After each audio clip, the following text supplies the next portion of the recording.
कहानी की शुरुआत में हमें दो लड़कियों को दिखाया जाता है जिनका नाम हंटर और बैकी था। ये दोनों लड़कियां 2000 फीट ऊंचे एक टावर पर फंसी हुई थी। इनके फोन्स में नेटवर्क भी नहीं था, इसलिए वो दोनों किसी को कॉल करके मदद भी नहीं मांग सकती थी। इससे भी बुरी बात ये थी कि ये टावर एक रेगिस्तान के बीचों बीच था, इसलिए आसपास किसी का उन्हें देख पाना भी मुश्किल था। और तो और अगर इन दोनों में से कोई नींद लेने की कोशिश करती तो गिद्ध इनके पास आकर इनके मांस को खाने लगते। अब ये लड़कियां इस टावर पर कैसे फंसी और क्या ये इस टावर से बच पाई या मारी गई, चलिए देखते हैं हमारी आज की इस कहानी में। तो कहानी की शुरुआत में बैकी अपने हस्बैंड डैन और अपनी सबसे अच्छी दोस्त हंटर के साथ माउंटेन क्लाइंबिंग कर रही थी। तभी डैन को एक छोटी सी केव दिखती है जिसमें वो अपनी ग्रिप बनाने के लिए उसमें हाथ डाल देता है। लेकिन अचानक ही उस केव में से एक पंछी बाहर निकलता है, जिसकी वजह से डैन अपना बैलेंस खो देता है और नीचे गिरने लगता है। लेकिन सेफ्टी वायर से बंधा होने की वजह से वो बच जाता है। यहाँ पर डैन माउंटेन को पकड़ने की कोशिश करता है। हंटर और बैकी उसकी मदद करने के लिए उसके पास आ ही रही थी कि तभी डैन की सेफ्टी वायर टूट जाती है और वो नीचे गिरकर मर जाता है। यहाँ से सीन प्रेजेंट में 1 साल बाद दिखाया जाता है, जहाँ बैकी आज भी उस इंसिडेंट में मरे अपने हस्बैंड को याद करके बहुत दुखी थी। वो काफी ज्यादा ड्रिंक करने लगी थी, जिससे वो डिप्रेशन में थी। उसकी इस बात से उसके फादर जेम्स उसको लेकर काफी परेशान थे। वो बैकी को उस इंसिडेंट से मूव ऑन करने को कहते हैं, लेकिन बैकी उनकी कोई बात मानने को तैयार नहीं थी। एक दिन बैकी अपनी लाइफ से परेशान होकर बहुत सारी दवाइयां एक साथ खाकर सुसाइड करने की कोशिश करती है कि तभी उसके फोन पर हंटर का कॉल आता है, जिससे वो सुसाइड नहीं करती। अगले दिन हंटर उसके घर जाती है। हंटर बैकी को उस इंसिडेंट से बाहर निकालने के लिए उसको कहती है कि उसने B67 टीवी टावर पर क्लाइंब करने का प्लान बनाया है और जिसमें तू भी मेरे साथ क्लाइंबिंग करने चल रही है। अब क्योंकि हंटर जानती थी कि बैकी को एडवेंचर प्लेसेस पर जाना बहुत पसंद था और काफी लंबे समय से उसने कोई एडवेंचर भी नहीं किया था, बैकी जो इस टाइम काफी परेशान थी, इसलिए वो हंटर को क्लाइंबिंग करने से मना कर देती है। लेकिन नेक्स्ट मॉर्निंग जब वो किचन में रखी अपनी मेडिसिन लेने जाती है तो वो थोड़ा सोचते हुए डिसाइड करती है कि वो उसके साथ क्लाइंबिंग करने जाएगी। इसके बाद हंटर और बैकी दोनों उस टावर की ओर निकल जाते हैं। रास्ते में बैकी हंटर के फोन में उसकी कुछ पुरानी फोटोज देखने लगती है। जैसे ही वो स्क्रॉल करते हुए आगे और फोटोज देखती है तो हंटर की एक फोटो में वो नोटिस करती है कि हंटर के कंधे पर एक लड़के का हाथ था। बैकी हंटर से उस लड़के के बारे में पूछती है, लेकिन हंटर उसे कुछ भी बताने से मना कर देती है। तभी यहाँ बैकी के फोन पर उसके फादर का कॉल आता है, लेकिन वो कॉल पिक नहीं करती। काफी देर ड्राइव करने के बाद वो एक होटल में रात गुजारने के लिए रुकते हैं। डिनर करते वक्त बैकी को पता चलता है कि हंटर अब एक यूट्यूब व्लॉगर है और यूट्यूब रेवेन्यू से ही वो अपनी ट्रैवलिंग का खर्च उठाती है। इसी दौरान बैकी की नजर विंडो के बाहर उस टीवी टावर पर पड़ती है जहाँ पर वो दोनों जा रही थी। हंटर बैकी को बताती है कि ये टावर यूनाइटेड स्टेट का चौथा सबसे ऊंचा टावर है। नेक्स्ट मॉर्निंग बैकी और हंटर अपनी कार में बैठकर अपना सफर जारी रखती हैं। यहाँ पर हंटर ड्राइविंग करते करते ही अपने यूट्यूब चैनल के लिए व्लॉग बनाने लगती है, जिसमें वो अपने व्यूअर्स को बताती है कि वो अपनी बेस्ट फ्रेंड के साथ उस टीवी टावर पर चढ़ने वाली है। इसके बाद फाइनली वो दोनों उस टीवी टावर के पास पहुंच जाती हैं, जहां उन्हें गेट पर एक डेंजर साइन के साथ ताला लगा हुआ मिलता है। यहाँ से वो दोनों गाड़ी को छोड़कर पैदल ही आगे जाने लगती हैं। रास्ते में उन्हें कुछ गिद्ध एक मरे हुए जानवर को खाते हुए दिखाई देते हैं। हंटर इस चीज को भी अपने व्लॉग में रिकॉर्ड कर लेती है और उस मरे हुए जानवर की फोटो क्लिक करके अपने इंस्टाग्राम अकाउंट पर पोस्ट कर देती है, जिस पर उसे बहुत जल्द ही काफी लाइक्स मिल गए थे। कुछ देर बाद वो टावर तक पहुंच जाते हैं। यहाँ पर हंटर अपना व्लॉग बनाना बंद कर देती है। वहीं बैकी टावर की ऊंचाई देखकर डरने लगती है और उसे लगता है कि वो ये नहीं कर पाएगी, क्योंकि डैन के साथ हुए इंसिडेंट के बाद उसने कभी इतनी ऊंचाई का सामना नहीं किया था। लेकिन हंटर उसे उसका डर दूर करने के लिए कहती है, जिसके बाद हंटर सेफ्टी रोप को उसकी कमर से बांधकर टावर के ऊपर चढ़ना शुरू कर देती है। ये पूरा टावर काफी पुराना हो चुका था, जिस पर बुरी तरह से जंग लगी हुई थी। इस टावर की सीढ़ियां हिल रही थी और नट बोल्ट भी काफी लूज हो चुके थे। यहाँ पर ये दोनों काफी ऊपर तक चढ़ चुकी थी कि तभी बैकी के हाथ से सीढ़ी का एक पुराना हिस्सा टूटकर नीचे गिर जाता है, जिससे बैकी थोड़ा डर जाती है। लेकिन वो हिम्मत करके फिर से उस टावर के ऊपर चढ़ने लगती है। ऐसे ही धीरे धीरे वो आधे टावर तक पहुंच जाती है,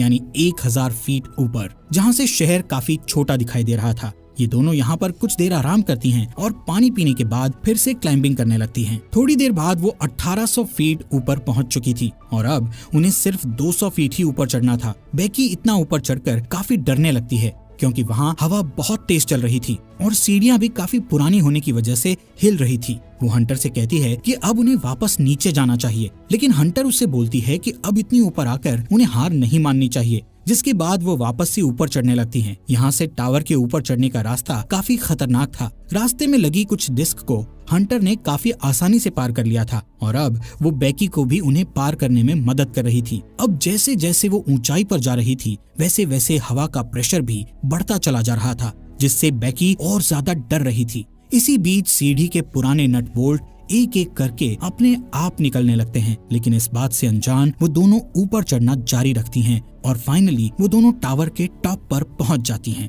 जहां एक और नट बोल्ट खुलकर नीचे गिर चुका था। यहाँ पर हंटर दोबारा से अपना व्लॉग बनाना शुरू करती है और वीडियो में अच्छे शॉट्स लेने के लिए वो ड्रोन कैमरा का इस्तेमाल करती है। थोड़ी देर बाद हंटर अपने व्यूअर्स को और अच्छा कंटेंट देने के लिए बेकी को ड्रोन का रिमोट पकड़ाकर खुद उस टावर के सहारे एक हाथ पर लटक जाती है। शॉट्स लेने के बाद वो वापस से ऊपर आती है और सेम यही चीज बेकी को भी करने के लिए कहती है, लेकिन बेकी उसे ऐसा करने से मना कर रही थी, जिस पर हंटर उससे कहती है कि उसका डर भगाने का ये सबसे बड़ा मौका है। जिसके बाद बेकी हंटर का हाथ पकड़कर वही स्टंट करती है और हंटर उसकी सेल्फी लेने लगती है। इसके बाद बेकी वापस से ऊपर आ जाती है। यहाँ पर बेकी अपने हस्बैंड डैन की अस्थियों को लेकर आई थी और डैन को याद करती हुई वो उसकी अस्थियों को यहाँ विसर्जित कर देती है। इस मोमेंट पर बेकी और हंटर दोनों काफी इमोशनल हो गई थी। इसके बाद वो डिसाइड करते हैं कि अब उन्हें वापस जाना चाहिए, इसलिए वो अपने सेफ्टी वायर को खुद से कनेक्ट करती हैं और बेकी नीचे जाना शुरू कर देती है। लेकिन जैसे ही वो पहला कदम सीढ़ी पर रखती है तो सीढ़ी टूट जाती है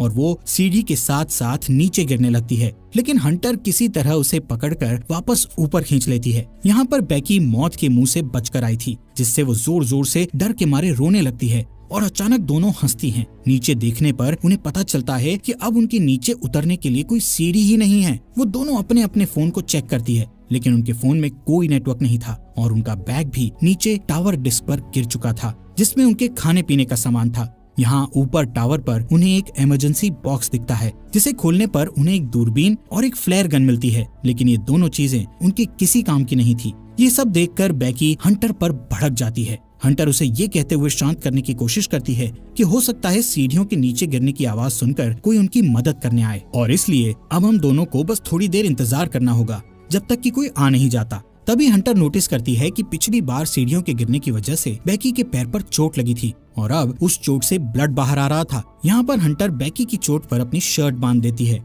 कुछ समय बाद बेकी हंटर से पूछती है कि उसने व्लॉगिंग क्यों शुरू की, जिस पर हंटर गलती से डैन का नाम ले लेती है, जिससे बेकी के मन में हंटर के प्रति शक बैठ जाता है। कुछ देर बाद हंटर अपना फोन चेक करती है, जहां उसने कुछ देर पहले अपनी सोशल साइट पर एक मरे हुए जानवर की फोटो अपलोड की थी, जिससे उन्हें एक आइडिया आता है कि वो अपने फोन पर एक हेल्प मैसेज टाइप करेंगे और उस फोन को रस्सी से बांधकर नीचे लटका देंगे, ये सोचकर कि शायद नीचे जाने पर फोन में सिग्नल आ जाए और उनकी पोस्ट अपलोड हो जाए। हालांकि उनकी ये कोशिश नाकामयाब हो जाती है। इसके बाद उन्हें लगता है कि जरूर जमीन पर तो नेटवर्क होगा ही, इसीलिए वो उस फोन को अपने जूते में डालकर उसके चारों ओर अपनी जुराबें फंसाकर जूते को नीचे गिरा देती हैं। यहाँ टावर पर अचानक बेकी का ध्यान हंटर के दूसरे पैर पर जाता है, जहाँ 143 का टैटू बना हुआ था, जिसे देखकर उसे याद आता है कि उसका हस्बैंड डैन हमेशा उसे आई लव यू कहने के लिए 143 कोड का इस्तेमाल करता था। लेकिन बेकी इस चीज को भी इग्नोर करके इस टावर से नीचे उतरने के लिए कोई और आइडिया सोचने लगती है।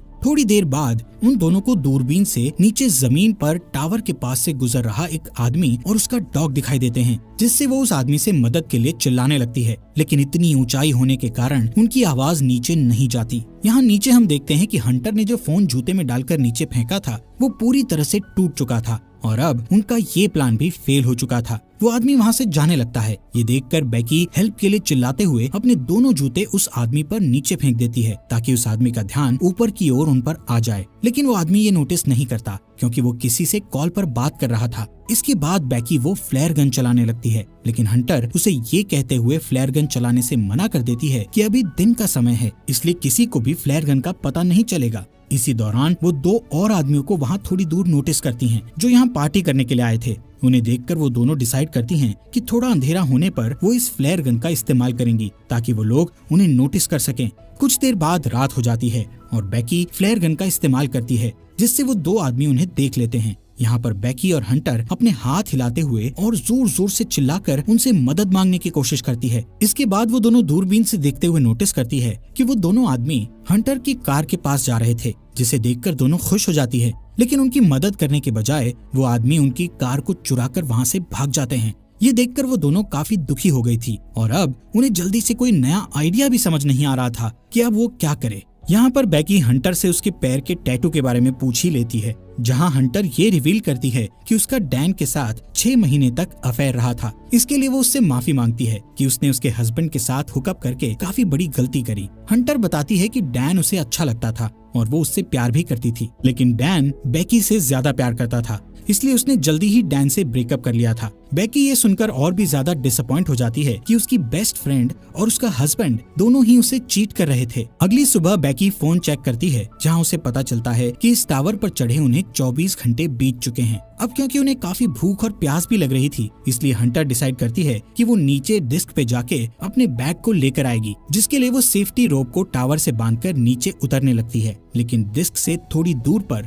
वो रस्सी छोटी पड़ जाती है, जिससे हंटर उस बैग तक नहीं पहुंच पाती। अब उसके पास कोई और चारा नहीं था, इसलिए हंटर अपने साथ बड़ी रस्सी खोलकर उस पर लटककर जंप लेते हुए डिस्क पर कूद जाती है। वो बैग को उठाकर उसमें से पानी की बोतल निकालकर पीने लगती है। इसके बाद वो अपनी सेल्फी स्टिक की मदद से बैग को रस्सी से लटका देती है और खुद भी कूदकर उस रस्सी को पकड़ लेती है। तभी बेकी उसे ऊपर खींचना शुरू करती है। यहाँ पर हंटर भी ऊपर चढ़ने लगती है और वो बस ऊपर पहुँचने ही वाली थी कि तभी उसके हाथ से रस्सी फिसल जाती है, जिससे वो तेजी से नीचे गिरने लगती है। ये देखकर बेकी की धड़कन एकदम से तेज हो गई थी, क्योंकि अपने हस्बैंड को खोने के बाद अब वो अपनी बेस्ट फ्रेंड को नहीं खोना चाहती थी। लेकिन जैसे ही बेकी डरी हुई नीचे देखती है तो हंटर उसे रस्सी पर लटकी हुई दिखती है। हालांकि हंटर के हाथों में काफी चोट लग गई थी, इसलिए बेकी अपनी पूरी ताकत लगाकर हंटर को टावर के ऊपर खींच लेती है। थोड़ी देर बाद बेकी एक हेल्प नोट लिखकर ड्रोन में फंसा देती है और ड्रोन के सहारे पास के होटल तक पहुंचने की कोशिश करती है। लेकिन ड्रोन में बैटरी कम होने की वजह से वो ज्यादा दूर नहीं जा सकता था, इसलिए वो उसे वापस अपनी ओर ले आती है। यहाँ अब फिर से वो दोनों टावर पर हेल्पलेस थी। रात में बेकी को एक भयानक सपना आता है,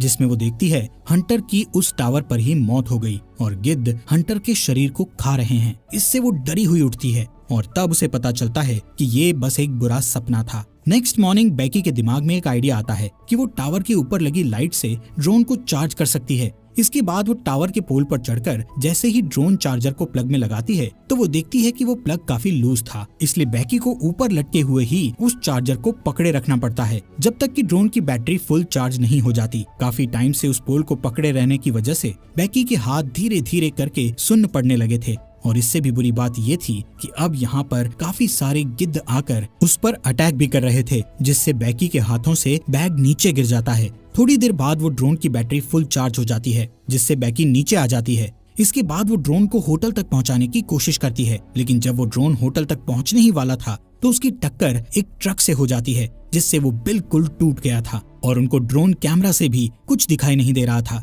ये देखकर वो दोनों और भी ज्यादा डर गई थी, क्योंकि अब उनके पास बचने का कोई भी ऑप्शन नहीं था। वो थकी हारी उस टावर पर हार मानकर बैठ जाती है। शाम के समय वहाँ तूफान बनने लगे थे, जिससे उनका जिंदा रहना और भी मुश्किल हो गया था। यहाँ पर बेकी को बहुत तेज नींद भी आ रही थी, इसलिए वो वहीं सोने लगती है, लेकिन हंटर उसको सोने से मना करती है, क्योंकि उनके सोते ही गिद्ध फिर से उन पर हमला करने लगते। बेकी हंटर से उसका दूसरा जूता भी मांगती है, ताकि इस बार वो उसमें अपना फोन डालकर नीचे फेंक सके। हंटर उससे कहती है कि मेरा जूता तो नीचे डिस्क पर ही गिरा हुआ है। यहाँ से कहानी में एक बड़ा ट्विस्ट आता है और हमें पता चलता है कि जब हंटर नीचे डिस्क पर कूदी थी तो उसी टाइम डिस्क पर गिरने से उसकी मौत हो गई थी और उसके बाद से बेकी अकेले ही सरवाइव कर रही थी। बेकी को हेलुसिनेशन होने लगे थे, जिसमें वो हंटर की प्रेजेंस को इमेजिन कर रही थी। रात में बेकी तूफान में सरवाइव करने के बाद अपने फादर के लिए एक वीडियो मैसेज रिकॉर्ड करती है, जिसमें वो बताती है कि वो वापस घर आना चाहती है। वहीं दूसरी ओर उसके फादर जेम्स भी उसको लेकर बहुत परेशान थे।